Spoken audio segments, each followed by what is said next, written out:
देखिए यहाँ पे ना अभी थोड़ा सा रिकॉल कर लें, थोड़ी सी रिपीट कर लें चीज़ें। आप लोगों ने जिस तरह की बात करी यहाँ पे कि ल्यूटिनाइजिंग हार्मोन, जैसे ही आपके पास एस्ट्रोजन बहुत ज़्यादा मतलब कि होता है, उसकी वजह से पॉजिटिव पॉजिटिव फीडबैक होता है। पॉजिटिव फीडबैक होने की वजह से ऑन द डे 14 आपके पास जनाब अली जो एलएच है इसका लेवल बहुत ज़्यादा क्या होता है, हाई होता है। जब एलएच का लेवल बहुत ज़्यादा हाई होता है तो जो आपके पास मेच्योर फॉलिकल है, जो मेच्योर ग्रेफिन फॉलिकल है, उसकी जनाब अली क्या होती है, रैप्चरिंग होती है।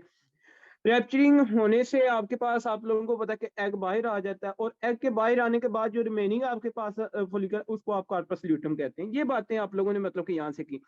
मतलब क्या कि 40 डे पे ओवेरियन फॉलिकल आपके पास इतना मिच्योर हो जाता है कि जनाब अली उसके एस्ट्रोजन, उस टाइम भी एस्ट्रोजन का लेवल भी बहुत ज्यादा हाई होता है। एस्ट्रोजन लेवल हाई होने की वजह से मतलब को बाद में एफएसएच की जरूरत नहीं पड़ती है। एक नेगेटिव फीडबैक जाता है ब्रेन से हाइपोथैलेमस को, और वो जनाब अली क्या करते हैं आपके पास इसमें रिलीज करवाता है। हाँ जी, एस्ट्रोजन को जनाब अली फिर कम, और एस्ट्रोजन का लेवल जब बहुत ज्यादा आपके पास हाई हो जाता है तो उसकी वजह से मैसिव रिलीज होता है ल्यूटिनाइजिंग हार्मोन, और ल्यूटिनाइजिंग हार्मोन की वजह से आपके पास पॉजिटिव फीडबैक फिर आगे आपके पास होता है। ठीक हो गया जी।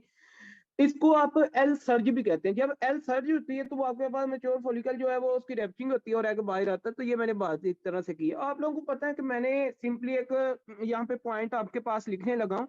आप लोगों ने मुझे बताना है कि क्या ये पॉइंट मैं सही लिख रहा हूँ कि जनाबे अली L surge H surge lead to ovulation, क्या ये पॉइंट मैंने ठीक लिखा है? आप लोगों के ख्याल में क्या ये कंसेप्ट ओके है कि एलएच की जो सर्ज है वो आपके पास जनाबे अली क्या लेके आती है, ओवुलेशन लेके आती है? हाँ जी, ये पॉइंट ठीक है ना? तो फिर अगर आपसे ये कोई बंदा पूछता कि यार what is meant by ovulation, तो फिर आप क्या बताएंगे? ओवुलेशन की आपके पास डेफिनेशन क्या है भला?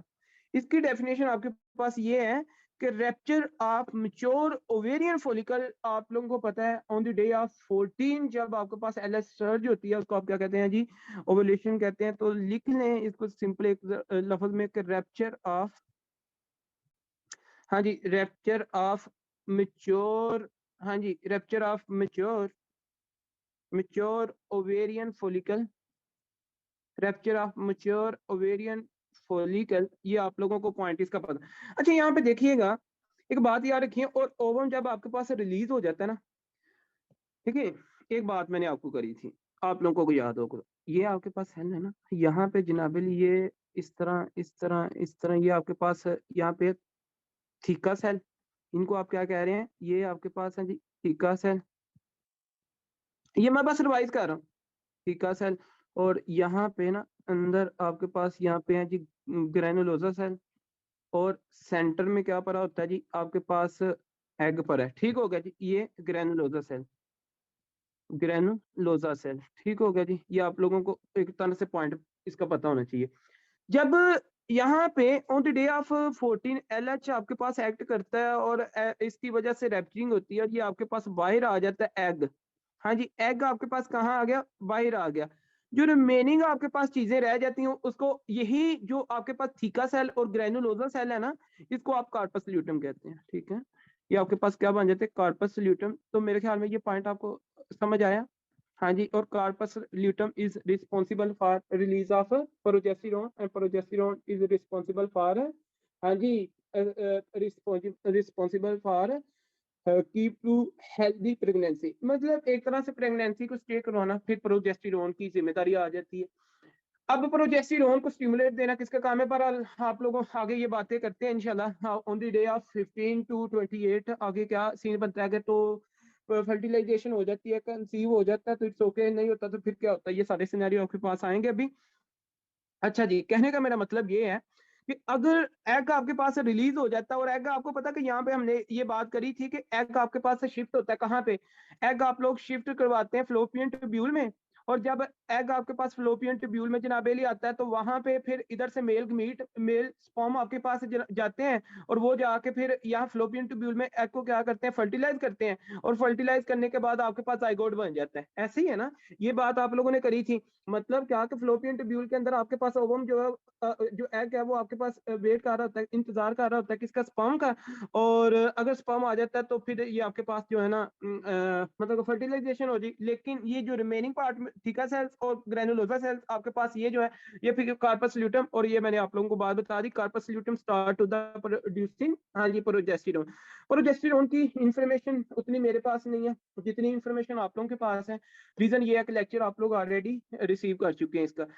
पर आगे बात करते हैं नेक्स्ट जी। ये तो थी कुछ बातें जो कि आपने कहां से की, हाँ जी, कहां से आप लोगों ने बातें की, on the day of 14, on the day of 14, ये आप लोगों ने वो बातें जो आप लोगों ने यहाँ से की। एक छोटा सा ग्राफ है जिसको आप लोगों को काफी इंफॉर्मेटिव है।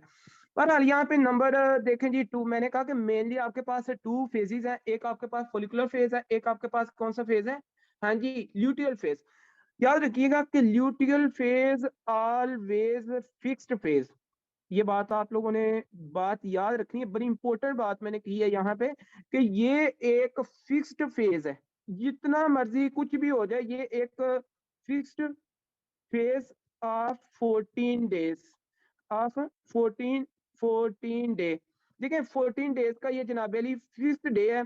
देखें हमने ये बात करी कि जनाबेली आपके पास जो मेंसेस है ना, जो मेंस्ट्रुएशन साइकिल है, ये वेरी करता है। मतलब ये आपके पास 32 का भी हो सकता है, मीन के ये आपके पास 33 का भी हो सकता है, मे बी ये आपके पास 31 का हो जाए, मे बी ये 28 का हो जाए, लेकिन एवरेज आपके पास 28 डेज का है। भाई कहने का मतलब ये है, ये जो 33 या 32 या 31 की वेरिएशन है ना, ये वेरिएशन आपकी जस्ट फोलिकुलर फेज में आती है, ठीक है। ये वेरिएशन किस में आती है, फोलिकल फेज में, फेज के अंदर आती है, ना कि आपके पास इस ल्यूटियल फेज में आती है। Luteal phase we know very well कि luteal phase is the fixed phase of the 14 days. ठीक हो गया जी, तो ये बात आप लोगों को यहाँ से पता होनी चाहिए। और ये हमने कहा था कि भाई आप यहाँ से ना गिन के देख लें यार, अगर आप बात करना चाहते हैं ना, तो यहाँ से देखें डे नंबर 1 पॉइंट का आपने ये सीखा। नंबर 2 पॉइंट ये है कि ये मैंने लिखवा भी दिया था, 15 to 28 डेज की जब बात करते हैं ना, तो ये आपके पास कौन सा फेज आता है, ल्यूटियल फेज, और ये आपके पास 14 डेज का एक फेज है। अब इसमें जो आपके पास कंसिक्वेंस ऑफ इवेंट्स आते हैं, जो आपके पास चेंजेस आती हैं, वो अभी हम देखेंगे। यहाँ पे आप लोगों ने ये बात याद रखनी है। पहली बात तो एक नोट लिख लें, नंबर 1 पॉइंट लिखें जरा प्लीज, इसमें ना एक आप लोग पॉइंट लिख लें, फिर उसी को एक्सप्लेन करते हैं आगे। पॉइंट ये है कि इफ फर्टिलाइजेशन, सुनने प्लीज, इफ फर्टिलाइजेशन ओकर, अगर तो फर्टिलाइजेशन हो जाती है, if fertilisation occur, then corpus, then corpus luteum, then corpus luteum persist, then corpus luteum persist throughout, throughout, हाँ जी, इफ फर्टिलाइजेशन या फिर कंसेप्शन, आप ये भी बात कर सकते हैं, इफ फर्टिलाइजेशन या फिर इम्प्लांटेशन भी लिख सकते हैं, कंसेप्शन भी लिख सकते हैं, जो आपको अच्छा लफ्ज लिखे वो आप लोग लिख सकते हैं। इफ फर्टिलाइजेशन या implantation occurs then corpus luteum persists throughout, throughout pregnancy, throughout the pregnancy, ठीक, and keep on, and keep on pumping या प्रोड्यूसिंग, इसको पंपिंग भी कहते हैं, इसको प्रोड्यूसिंग भी कहते हैं, इसको रिलीजिंग भी कहते हैं। पंपिंग या प्रोड्यूसिंग या releasing progesterone, progesterone continuously by, by stimulating of beta HCG. ये पॉइंट लिखिएगा, ये बड़ी इंपॉर्टेंट बात आपकी सीके2 में लिखी हुई है कि बीटा एससीजी जब एम्ब्रियो जो है ना, साइको एम्ब्रियो जो है वो आपके पास जनाब रिलीज करता है किसको, बीटा एससीजी को। बीटा एससीजी देखें, आप एक टेस्ट भी करते होते हैं प्रेगनेंसी को चेक करने के लिए, बीटा एससीजी इंशाल्लाह आप लोग बात करेंगे प्रेगनेंसी के अंदर। बीटा एससीजी जनाब अली आपके पास स्टिमुलेट करता है किसको, कार्पस ल्यूटम को, और कार्पस ल्यूटम आपके पास रिलीज करते हैं किसको, प्रोजेस्टेरोन को। और प्रोजेस्टेरोन के जो फंक्शंस हम मेरे से बेहतर आप लोग जानते हैं। प्रोजेस्टेरोन क्या करती है, ये एंडोमेट्रियम की जनाब अली, हाँ जी, एक तरह से प्रोटेक्शन कारी होती है एंडोमेट्रियम से। आपके वहां पे जनाब अली ग्लैंड्स की ग्लैंडुलर आपके पास जो है ना एंडोमेट्रियम होती है, इसमें जनाब अली आपके पास, हाँ जी, स्पाइरल आर्टरीज आपके पास बनती हैं, ठीक हो गई। पर डिफरेंट डिफरेंट इसके फंक्शंस हैं जो कि आप लोगों को बड़े अच्छे से मैंने ये बात बताई हुई है। आगे जरा देखें। अच्छा, याद रहे कि प्रेगनेंसी प्रोजेस्टेरोन हार्मोन के जेर असर आपके पास होती है, और ये आप लोग बात बड़े अच्छे तरीके से जानते हैं। प्रोजेस्टेरोन का बहुत ज्यादा रोल है प्रेगनेंसी, अगर ये आपके पास है तो एंडोमेट्रियम आपके पास, उसके फंक्शन आपको पता है, जिसमें डिक्रीज मायोमेट्रियल, हाँ जी, कॉन्ट्रेक्टिलिटी है, ये आप लोगों ने बात करी हुई है। अगर मायोमेट्रियम की कॉन्ट्रेक्टिलिटी जनाब डिक्रीज नहीं होती तो आपके पास प्रेगनेंसी जो है ये स्टे नहीं कर सकती, जो कि 9 मंथ्स की है, ठीक है। बहरहाल आगे बात करते हैं। ऐसे देखें, याद रखिएगा, प्रैक्टिकल लाइफ में बात करने लगा। ऐसे मेंस्ट्रुएशन साइकिल जिनमें कंसेप्शन आपके पास हो, वो लाइफ में तकरीबन 3 से 4 या 4 से 6 दफा ही होता है ऐसा, ठीक है। मैंने रिपीट करने लगा हूँ, बात को सुन लीजिएगा जरा कॉन्शियसली, कि ऐसे मेंस्ट्रुएशन साइकिल जिनमें कंसेप्शन हो, वो लाइफ में, हाँ जी, वो लाइफ में may be 3, may be 4, may be 6, इस तरह आपके पास जनाबेली हो गई, आपको पता होने। लेकिन आम रूटीन में अगर कंसेप्शन नहीं हो रही, अगर मेंस्ट्रुएशन साइकिल में कंसेप्शन कंसीव नहीं हो रहा, तो मेरा आपसे क्वेश्चन ये है, बल्कि क्वेश्चन मेरा आपसे नहीं, क्वेश्चन यहाँ पे ये रेज होता है कि how menstruation cycle going to end और टर्मिनेट। हाँ जी, फिर मेंस्ट्रुएशन साइकिल कैसे टर्मिनेट करेगा, फिर कैसे इसकी एंडिंग होगी, अगर कंसेप्शन नहीं होती, अगर कंसीव नहीं होती, अगर मतलब कि फीमेल प्रेग्नेंट नहीं होती उस टाइम ऑफ पीरियड में, उसमें इंटरवल में, तो फिर देन क्या होगा। हाँ जी, माइंड में ये क्वेश्चन आता है कि नहीं आता, ये आपके माइंड में भी क्वेश्चन है और मेरे माइंड में भी है। तो पता ये चला कि फिर इसमें हमें डिस्कस करना पड़ता है किसको, टर्मिनल इवेंट्स को। मतलब क्या, कि एंडिंग ऑफ मेंस्ट्रुएशन साइकिल को हमें फिर देखना पड़ता है कि यार एंड कैसे हो रहा है, ठीक है। एक तो बात आपने ये की है ना भाई, एक तो बात आपने ये की है कि आपके पास ये मतलब कि होगा, प्रोजेस्टेरोन आगे प्रेगनेंसी को लेके चलेगा, ठीक है। ओके, उसके बाद अब क्या होता है, अब यहाँ पे ना नंबर 2 पे एक, if fertilization or implantation occur, then corpus luteum persists throughout the pregnancy and keep on the producing progesterone or and keep on pumping progesterone by car from corpus luteum। आप लिखें फ्रॉम, इस तरह लिख लें, from corpus luteum, from corpus luteum by stimulation of beta HCG। देखिए book में ना इसको उन्होंने HCG लिखा हुआ है, लेकिन ये बीटा HCG, ये आप लोगों को पॉइंट एक तरह से पता होना चाहिए। अच्छा देखिए, अब मैंने ये कहा कि अगर प्रेगनेंसी नहीं होती तो फिर क्या होगा, फिर भी तो हमें पता होना चाहिए ना, आगे आगे सिनेरियो क्या आता है। तो नंबर 2 पे जो आपने पॉइंट लिखना है ना, वो ये है। देखें जी, आप लोग हेडिंग देते हैं terminal events of menstruation cycle. Heading दें terminal terminal events terminal events of menstruation cycle. Menstruation cycle का जो टर्मिनल इवेंट है ना, अब उसकी बात करते हैं। इसमें आपके पास क्या है, देखें, अगर टर्मिनल का मतलब क्या है, तो भाई एंडिंग, आप इसको एंडिंग भी लिख सकते हैं, ठीक है। Ending event of menstruation cycle, इसकी बात करते हैं। इसमें आप लोगों को ये पॉइंट पता होना चाहिए। अच्छा, एक बात बताऊं, इसको तो जरा देख लें, ये भी आपके माइंड में भी क्वेश्चन आ रहा होगा और मेरे माइंड में भी क्वेश्चन है। मुझे एक बात बताइएगा कि जब फीमेल प्रेग्नेंट हो जाएगी, फिर क्या उसे 9 मंथ्स के लिए मेंसेस आएंगे? हाँ जी, ये मेरा क्वेश्चन आपसे है। नहीं ना आएंगे, तो जब मेंसेस नहीं आते तो उसको आप क्या कहते हैं, एमेनोरिया कहते हैं ना। हाँ जी, तो मुझे ये बताएं, ये पैथोलॉजिकल एमेनोरिया कि ये फिजियोलॉजिकल एमेनोरिया है? ये क्वेश्चन ये पूछते हैं टीचर्स, ठीक है। हाँ जी, तो ये कौन से हैं फिर? ये पैथोलॉजिकल के फिजियोलॉजिकल? ये फिजियोलॉजिकल है ना। तो मुझे एक बात बताएं, प्रेगनेंसी को, कंसेप्शन को आप गेस्टेशन कहते हैं ना? हाँ जी, इसको गेस्टेशन कहते हैं ना। तो देयरफॉर याद रखिएगा, इसको कहते हैं गेस्टेशनल एमेनोरिया। हाँ जी, lead to gestational gestational gestational amenorrhoea. तो ये भी आप लोगों ने इंशाल्लाह ये आप लोगों ने पढ़ने हैं, डिटेल में आप लोग बात करेंगे, लेकिन आप लोगों को यहाँ से जो है ना इस चीज का भी पता होना चाहिए, ठीक है। तो अब आते हैं जी, आगे बात कर लेते हैं, नेक्स्ट प्लीज। अच्छा, अगर टीचर फिर आपसे ये क्वेश्चन करे कि ये बताएं डॉक्टर साहब के गेस्टेशनल एमेनोरिया तो आ गया, इसकी रीजन क्या है? हाँ जी, रीजन क्या है?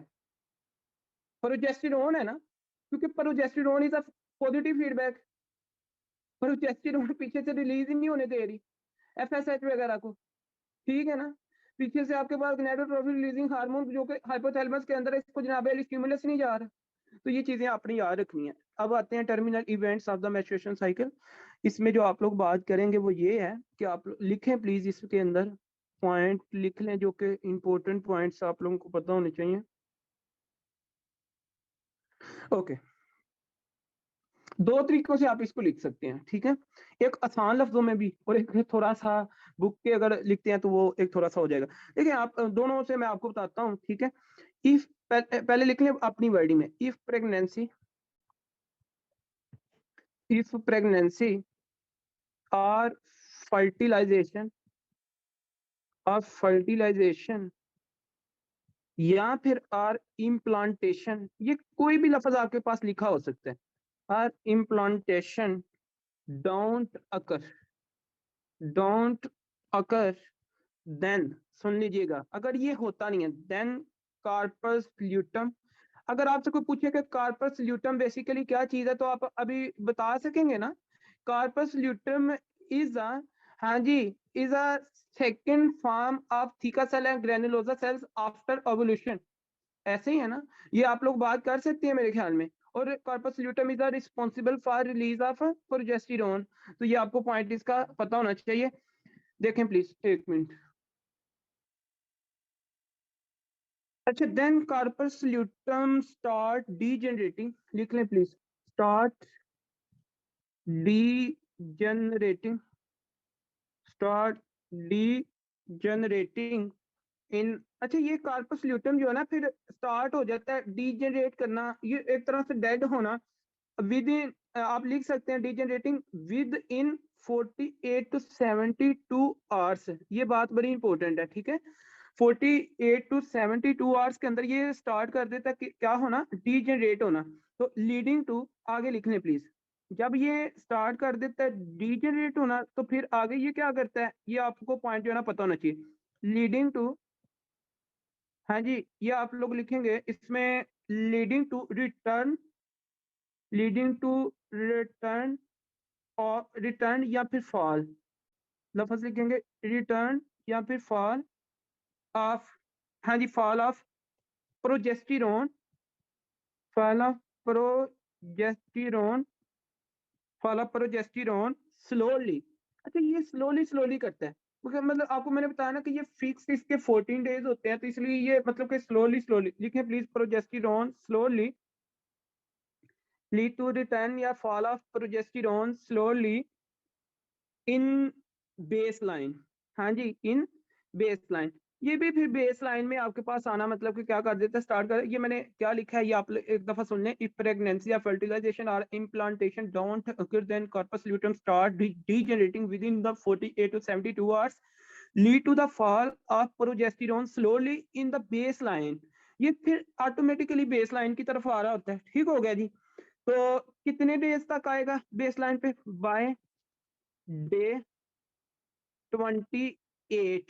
28 डे तक जो है ना, एवरेज जो आप लोगों को पता मेंसेस है, मेंस्ट्रुएशन साइकिल की जो एवरेज, वो आपके पास आ जाता है। और by day 28 totally on the base line.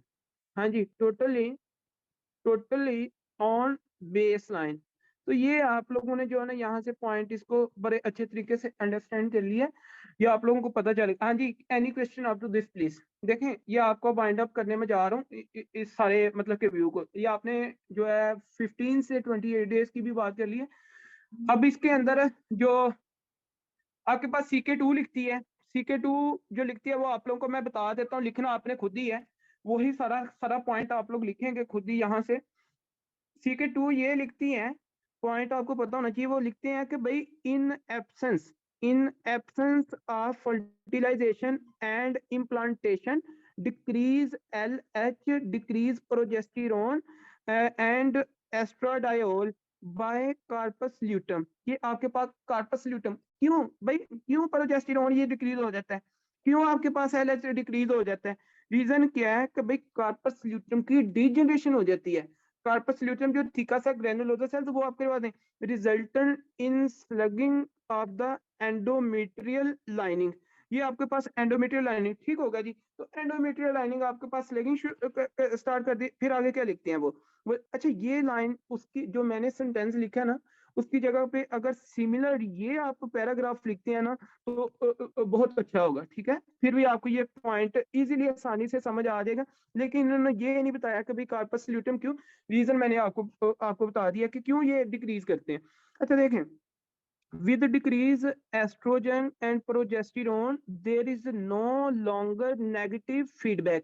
भाई सुन लें, with decrease estrogen and progesterone there is no longer negative feedback to FSH। ठीक होगा जी। तो when then increase and restart to the menstruation cycle। अच्छा देखें, जब ये डिक्रीज हो जाते हैं ना with decrease oestrogen and progesterone, ये पॉइंट बड़ा इंपॉर्टेंट है, ये पॉइंट बड़ा इंपॉर्टेंट है, ठीक है। विद डिक्रीज ये लिख लें प्लीज, क्योंकि ये पॉइंट बहुत ज्यादा इंपॉर्टेंट है इसके लिए। तो ये आप लोगों ने यहाँ पे लिखना है, ये आप लोग यहाँ पे लिखेंगे कि भाई विद लिखें, हाँ, with decrease oestrogen, with decrease oestrogen and progesterone, with decrease oestrogen and progesterone there is no longer, हाँ जी, there is no longer, there is no longer negative feedback, negative feedback, there is no longer negative feedback to the FSH। किसको? FSH को कोई longer मतलब कि feedback आपके पास नहीं होता। ये आपको पॉइंट पता होना चाहिए। विच आगे लिखें, विच देन, हाँ जी, which then increase, which then increase. अच्छा बाद में ना जब आपके पास नेगेटिव फीडबैक नहीं जाएगा ब्रेन को, मुझे एक बात बताएं, नेगेटिव फीडबैक नहीं जाएगा ब्रेन आपके पास हाइपोथैलेमस को नहीं कहेगा। और अब इसमें क्या होगा कि जब उनको नेगेटिव फीडबैक नहीं जाएगा आपके पास पॉजिटिव फीडबैक जाएगा, वो कहेगा कि भाई एफएसएच को जो है ना मतलब रिलीज करो। आपके पास हाइपोथैलेमस है वो गोनाडोट्रोपिन रिलीजिंग हार्मोन को रिलीज करेगा, वहां से आपके पास एफएसएच रिलीज होगा। एफएसएच आपके पास अगेन वही रेपिटेशन करवाएगा। मेरी आप बात समझ गए ना? कहने का मेरा मतलब ये है कि सारा सिस्टम फिर देन इंक्रीज एंड स्टार्ट लिख लें, increase and start menstrual, increase and start menstrual, ये आपको पॉइंट इसका पता होना चाहिए। मेंस्ट्रुएशन एंड फॉलिकल फेज, भाई ये फिर आपके पास जो फॉलिकुलर फेज है फिर दोबारा से स्टार्ट हो जाता है। ये पॉइंट आप लोगों को यहाँ से पता होना चाहिए। कहने का मेरा मतलब ये है, ये सारा सिनेरियो होगा। अगर आपको नहीं समझ आई तो मुझे बताएं प्लीज।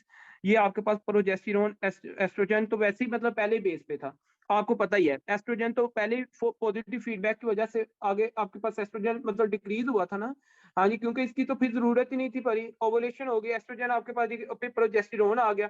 तो प्रोजेस्टेरोन जब कार्पस ल्यूटम आपके पास से जनाब डीजेनरेट होंगे, प्रोजेस्टेरोन भी हो जाएगा, एस्ट्रोजन भी हो गया, प्रोजेस्टेरोन भी हो गया, कोई किसी किस्म का नेगेटिव फीडबैक नहीं होगा। जब फीडबैक नहीं होगा तो दोबारा से फिर आपके पास एफएसएच उधर से आएगा, और जब एफएसएच आएगा तो इंक्रीज करेगा, एफएसएच इंक्रीज होगा, जो कि आपके पास जनाब डे 1 से लेकर है, जो कि जिस day 1 is a maturation cycle day, और डे 1 से लेकर डे 5 तक आपके पास एफएसएच जनाब अली फिर मैच्योरेशन करवाएगा किसकी, फॉलिकल की, और आगे जैसे मैच्योर फॉलिकल हो जाएगा फिर आपके पास जनाब अली एस्ट्रोजन आएगा, एस्ट्रोजन फिर उसको फर्दर मतलब कि मैच्योर करवाएगा, और डे 14 पे जाके अगर तो स्पर्म उससे मिल जाते हैं तो उसकी रैप्चरिंग होगी जनाब अली, सॉरी एस्ट्रोजन इतना रिलीज होगा कि वो आपके मैच्योर फॉलिकल को रैप्चर करवाएगा और स्पर्म मिलेंगे, फर्टिलाइजेशन अगर होगी तो इट्स ओके, नहीं होगी तो ये आपके पास सिनेरियो ये वाला होगा। And start the maturation follicle phase, तो ये आपको follicular phase is a very very variable phase, और वेरिएबल फेज मतलब कैसे कि ये आपके पास 30 ये मतलब वेरिएशन इस फॉलिकुलर फेज में आती है, मैच्योरेशन फेज या फॉलिकुलर फेज में आपके पास वेरिएशन आती है। फॉलिकुलर फेज में आपके पास क्या है कि एक लेट फेज भी है, मैंने आपको बात बताई थी, लेट फेज में मैंने आपको बताया था डोमिनेंट फेज होता है, डोमिनेंट फॉलिकल, डोमिनेंट फॉलिकल का मतलब ये है कि ओवरी के अंदर आपके पास बहुत ज्यादा फॉलिकल्स होते हैं। अब उन फॉलिकुलर में से एक फॉलिकल आपके पास जनाब है जो सिलेक्ट किया जाता है, जब उसको सिलेक्ट करते हैं तो आपके स्पर्म आके उसी को मैच्योर किया जाता है, फिर वो एफएसएच उसी को मैच्योर करता है और उसको आप क्या कहते हैं, डोमिनेंट फॉलिकल। तो ये बात उधर से करते हैं अभी बुक से, डोंट वरी। तो अल्टीमेटली आपने एंड पे एक लिख लें, नंबर 3 पॉइंट एक लिखें एंड पे, सिर्फ जो मेंस्ट्रुएशन साइकिल के लिए आपको पॉइंट पता होना चाहिए।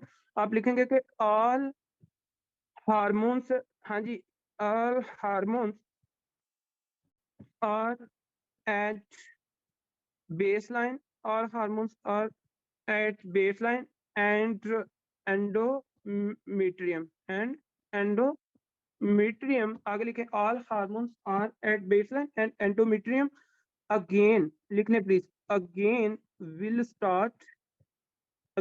start shedding, ये फिर ये चलता ही रहता है, अगेन आपके पास ये शेडिंग होती रहती है।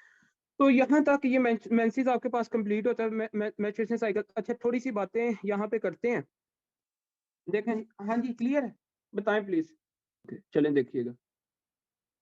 अच्छा यहाँ पे ना थोड़ी सी मैं बात करने लगा हूँ आपके बुक से मुझे थोड़ा डिस्कस करना है, तो बस ये पॉइंट आपने लिखने हुए तो लिख लीजिएगा, क्योंकि ये CK2 में लिखे हुए हैं।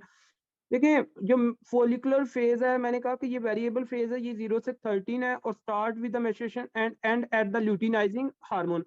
मेंस्ट्रुएशन से स्टार्ट होता है और एफएसएच से और ल्यूटिनाइजिंग पे जनाब LH सर्च से ये ओवुलेशन आपके पास हो जाती है, एंडिंग हो जाती है। इसमें गनाडोट्रोफिन रिलीजिंग हार्मोन पल्स होती है, इंक्रीज होता है, जो कि इंक्रीज करती है जी आपके पास फॉलिकल स्टिमुलेटिंग हार्मोन को, और वो आपके पास ग्रो करता है फॉलिकल को, और इंक्रीज एस्ट्रोजन प्रोडक्शन और resultant in the development of the straight glands and thin secretion of the. ये तो इसमें क्योंकि ये क्यों किया जाता है, क्योंकि आपको पता है सर्विक्स जो वजाइना को जनाब अली फिर इसमें म्यूकस और सेक्रीशन, इसलिए कि ताकि आगे जो स्पर्म्स है जो मीट्स है उनको रिसेप्ट किया जाए, ठीक है, रिसीव किया जाए। और अब आगे बात कर लेते हैं, next please. By late follicular phase, ये भी आपको पता होना चाहिए, आपने ये लिखना, बाय लेट फॉलिकुलर फेज में क्या होता है कि डोमिनेंट फॉलिकल इज सिलेक्टेड, मतलब डोमिनेंट फॉलिकल का मतलब ये है कि आपके पास ये जो ओवरी है ना, इन केस ओवरी है, इसमें बहुत ज्यादा आपके पास फॉलिकल्स हैं। अब इनमें से अगर एक को आप सिलेक्ट करते हैं, ये इट्स मीन कि मैंने इसको सिलेक्ट किया, अब इसके ऊपर आके आपके पास जो एफएसएच है वो अपना फंक्शन देता है, इसको ग्रो करवाता है 1 से लेकर डे 5 तक, तो इसको आप एक डोमिनेंट फॉलिकल कहते हैं, क्योंकि डोमिनेंट है ना, आपने स्पेसिफिकली इसको सिलेक्ट किया। And increase in the size and आगे लिखा हुआ है यूट्राइन एंडोमेट्रियम थिकनिंग होगी इसमें, और ये सर्वाइकल म्यूकस बिकम स्ट्रिंजी, ये मैंने आपको बता दिया था वाइटी एग की तरह, ठीक हो गया। आगे एवोल्यूशन मैंने बता दिया।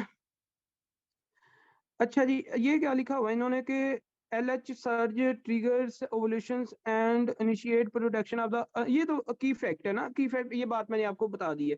अच्छा आगे क्या कि ओवुलेशन डे आपके पास 14 है, एस्ट्रोडाई और रीचेज एट द पीक, ये मैंने आपको बात बताई थी कि ये एस्ट्रोजन की, आगे आपने टाइप्स की भी बात करी है ना, कि भाई इसकी जो टाइप है ये जो एस्ट्रोजन है ये पीक पे चला जाता है, पॉजिटिव फीडबैक जाता है पीछे बैक साइड पे, कि वो आपके पास LH सर्ज होती है, और LH सर्ज से आपको पता रैप्चर ऑफ द ओवम होती है, ओवम फॉलिकल होती है, और आपके पास जो ओवम रिलीज होता है और ये आपके पास फ्लोपियन ट्यूब्यूल की तरफ चला जाता है, मेन क्या ओविडक्ट, ओविडक्ट वही है फ्लोपियन ट्यूब्यूल।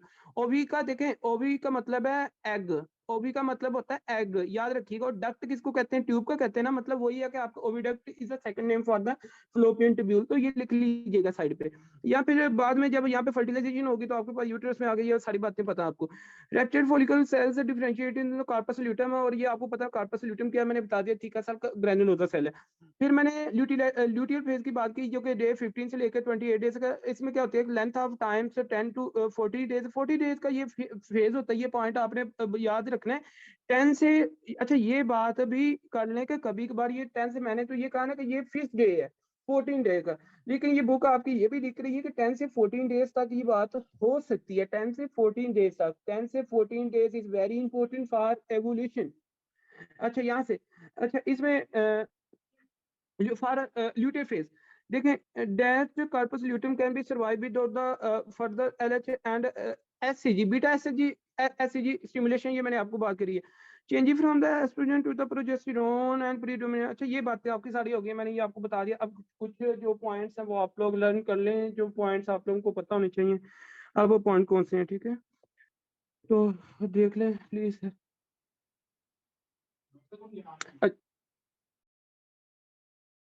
अभी ये एक ग्राफ है जो कि CK2 से है और फर्स्ट एड स्टेप 1 में भी है, ठीक है। अच्छा इसमें जो आपको पता होना चाहिए, ये है जी एंडोमेट्रियम, और ये जो है ना ये स्पाइरल आर्टरीज हैं, ठीक है। आप लोगों ने पढ़ा ना अभी स्पाइरल आर्टरीज, ये स्पाइरल आर्टरीज हैं, ठीक हो गया। ये सारी स्पाइरल आर्टरी है। ये मैच्योरिंग ग्रेफियम फॉलिकल है, ठीक है, मैच्योरिंग ग्रेफियम फॉलिकल की यहाँ पे ये प्रोलिफरेटिव फेज, फॉलिकुलर फेज जिसको आपने कहा, ये आपने पढ़ लिया यहाँ से लेकर यहाँ तक, ठीक हो गया। यहाँ पे ये ओवुलेशन आ गई, डे 14 आ गया। फिर आपके पास सिक्रीटरी फेज भी मैंने आपको यहाँ पे बताया, कार्पस ल्यूटम है, ठीक हो गया। और आपके पास रिग्रेसिंग कार्पस ल्यूटम है, मैच्योरेशन, ये वो, ठीक होगा। ये आप लोगों ने पॉइंट यहाँ से देख। अच्छा बेसलाइन की बात थी ना, ये देखें, ये है बेसलाइन, ये आपके पास क्या बेसलाइन है, 0 से 7 की बात आप लोगों ने करी थी। फिर डे 40 की बात थी, फिर आपके पास 21 से 28 आपके पास पॉइंट आ गया, ठीक है। बल्कि 14 से आगे आपने डे को लेके आना। अब क्या होता है यहाँ पे, ये पॉइंट जरा समझ लीजिएगा। स्टार्टिंग में तो आपके पास ये FS है, FSH है, FSH आपके पास जनाब अली यहाँ पे ऐसे, ठीक होगा। अब इस FSH ने क्या करवाया कि डे 5 तक तो बात करी, उसके बाद एस्ट्रोजन आपके पास इसकी मतलब कि एस्ट्रोजन ने जाके फिर जनाब LH की सर्च करवाई, और LH ने क्या किया वहां पे आपके पास है इसमें एवोल्यूशन के रोल प्ले किया। और उसके बाद SH तो आपके एस्ट्रोजन तो आपके पास बेस लाइन पे आ गया एट द एंड। कहने का मतलब फिर आपके पास FSH जो है ना ये भी बेस लाइन पे आ गया, बेस लाइन पे आते गए, ठीक हो गया जी। फिर आपके पास जनाब अली ये जो LH है, LH भी बेस लाइन पे आ गया, सारे बेस लाइन पे, और प्रोजेस्टेरोन भी at the end base line पे आ गया। कहने का मतलब ये एट द एंड 28 डेज पे सारे के सारे आपके टोटली बेस लाइन पे होते हैं। ये पॉइंट मैंने आपको बता दिया बड़ी मतलब के सीक्वेंस में। बाकी अगर किसी का कोई क्वेश्चन है तो बताएं, हेडिंग दे दें। एप्लीकेशन थोड़ी सी बात करते हैं इसकी एप्लीकेशन की, तो भाई इसकी एप्लीकेशन क्या है, मेंस्ट्रुएशन साइकिल की एप्लीकेशन थोड़ी सी देख लें ताकि आप लोगों को ये भी पॉइंट क्लियर हो जाए। अगर मैं एप्लीकेशन की बात करता हूँ तो यार OCP से आप में से कोई बंदा ना वाकिफ है, मुझे एक बात तो बताएं, OCP को कौन नहीं जानता, oral contraceptive pills. Oral contraceptive pill का जो पर्पस है वो क्या है, हाँ जी, प्रेगनेंसी को जनाबेली अचीव ना करना। अगर एक फीमेल है वो प्रेग्नेंट नहीं होना चाहती तो वो क्या करती है, OCP लेती है ना, ओरल कंट्रासेप्टिव पिल्स। और oral contraceptive pills lead to contraception, ऐसे ही है, हाँ जी। Also known as, also also known as, इनको आप क्या कह सकते हैं, कंट्रा, हाँ जी, कंट्रासेप्शन। तो भाई ये प्रेगनेंसी आप लोगों को पता है कि जनाब अली खिलाफ है, कंसेप्शन के ये खिलाफ है, ये मतलब कि नहीं होने देती, ठीक होगा जी। अब होता क्या है, बता है कि ये जो OCP है, इसकी जो मैं बात आपको क्यों बताने लगा हूँ, याद रखिएगा। इसमें जो साल्ट्स हैं बेसिकली आप एक्सटर्नली दे रहे होते हैं एस्ट्रोजन और प्रोजेस्टेरोन। एक तरह से आप बात करते हैं किसको, एस्ट्रोजन की, और आप प्रोजेस्टेरोन की एक तरह से बाइट से दे रहे हैं, ठीक है।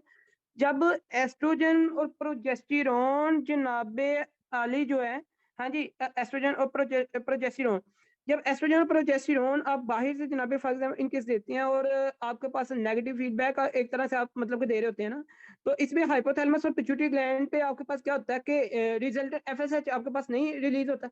जब एफएसएच आपके पास रिलीज नहीं होगा तो एफएसएच आप जो फॉलिकल की मैच्योरेशन होनी थी 1 से लेकर डे 5 तक वो आपके पास नहीं होगी। जब वो फॉलिकल की ग्रोथ नहीं होगी, आपके पास ग्रेफियम फॉलिकल मैच्योर फॉलिकल नहीं बनेगा। जब वो नहीं बनेगा तो जनाब अली आपके पास एस्ट्रोजन भी नहीं होगा, ठीक है। अब जब एस्ट्रोजन भी नहीं होगा तो ओवरी में मौजूद आपके पास जो फॉलिकल है उसकी जब ग्रोथ देखें, जब ये ग्रो वगैरह नहीं होगी, सब कुछ नहीं होगा, ठीक है। आपके पास एस्ट्रोजन भी होगा। एस्ट्रोजन की बात आपके पास जो ल्यूटिनाइजिंग सर्च है वो क्या है? नहीं, तो जनाब अली याद रखिएगा एलएच इन दोनों का जो लेवल है ना, आपके पास जब फॉल कर जाता है, देखें जब एस्ट्रोजन एलएच का आपके पास लेवल फॉल कर ओवरी में मौजूद आपके पास जो फॉलिकल उसकी मतलब एक तरह से ग्रोथ नहीं होगी, आपके पास उसकी एवोल्यूशन नहीं होगी, तो आपको पता है कि जब ओवुलेशन नहीं होगी तो आप एग रिलीज नहीं होगा। जब एग रिलीज नहीं होगा तो आपको पता है कि स्पर्म जितने मर्जी आए, जो अब एग ही नहीं है तो भाई फर्टिलाइज किसको करेगा, ठीक है। तो ये इसका एक तरह से मैकेनिज्म ऑफ एक्शन इंशाल्लाह आप लोग बात करेंगे ये डिटेल में, डोंट वरी। बस एक छोटी सी एप्लीकेशन मैंने आपको बताई ताकि इसको आप लोगों को पता हो। सो ये है जी आपके पास मेंसेस के बारे में। और बात रही आपके पास ये जो है स्टेप फर्स्ट एड स्टेप 1, इसकी अगर मैं थोड़ी सी आपको बातें बता दूं तो यहाँ से भी देख लें प्लीज। बात ये है कि menstruation cycle follicular phase can be very in the length, देख लें ये बात आपकी इसमें लिखी हुई है, आप लोग भी लिखेंगे कि follicular phase can be very in the length, luteal phase is a 14 days, ये आपके पास फिक्स एक 14 डेज का फेज है। ओवुलेशन डे आपके पास प्लस 14 डे मैच्योरेशन साइकिल, ठीक हो गई। Follicular growth is faster during the second week of the follicular phase, MCQs है भाई, एमसीक्यूज है। आपसे पूछा जा सकता है कि फॉलिकुलर फेज की जो फॉलिकुलर ग्रोथ है, जो ये फर्स्ट एंड स्टेज इसकी कौन सी है, third week, second week, fourth week, six week, कौन सी वीक? तो आप क्या बताएंगे? Second week is a MCQs here. MCQs बड़ा इंपॉर्टेंट बेसिक साइंस है, ये बात याद रखनी है आप लोगों ने। फिर एस्ट्रोजन स्टिमुलेट एंडोमेट्रियल प्रोलिफरेशन, ये जिसको प्रोलिफरेटिव फेज भी आपने कहा था। Progesterone maintain endometrium to support plantation, implantation. भाई प्रोजेस्टेरोन का काम क्या है? इम्प्लांटेशन को क्या करना? सपोर्ट करना। ये बातें वो हैं जो मैं सारी बोल चुका हूँ, बस आपने ये पॉइंट लिखने हैं, ये पॉइंट आपने नोट में लिखने हैं और नोट की फॉर्म में आप लोगों को ये एमसीक्यू 2-3 यहाँ से मिल जाएंगे। Decrease progesterone, decrease of fertility, ये भी आप लोगों को पॉइंट पता होना चाहिए। अगर प्रोजेस्टेरोन नहीं है तो फर्टिलिटी के चांसेस ज्यादा। अच्छा जी, उसके बाद ये आप लोगों ने समझ लिया सारा का सारा, ये आप लोगों को मैंने अभी थोड़ी देर पहले बताया है। इसमें जनाब अली क्या हिसाब किताब है ये देख रहे हैं, कार्पस ल्यूट्रम और कार्पस ल्यूट्रम आपके पास जनाब अली इसमें तो अल्बिकेंस, ठीक हो गया जी। बहरहाल इसमें कोई पॉइंट आपका मेरा नहीं ख्याल को कोई रह गया हो। मेंसेस प्रोलिफरेटिव सेक्रेटरी फेज है, ओव्यूलेशन ठीक हो गया और ये फिर मेंसेस वाला आ गया, ये आपको पता होना। बहरहाल मजीद फिर अगर इंशाल्लाह जरूरत पड़ी इसकी कभी करने की तो ये आप लोग करवा लीजिएगा, ठीक है, डोंट वरी। एंडोमेट्रियम और ओवरी जो आपके पास हाँ यही है, ओके ठीक है जी। So thanks for your attention, lecture dismiss.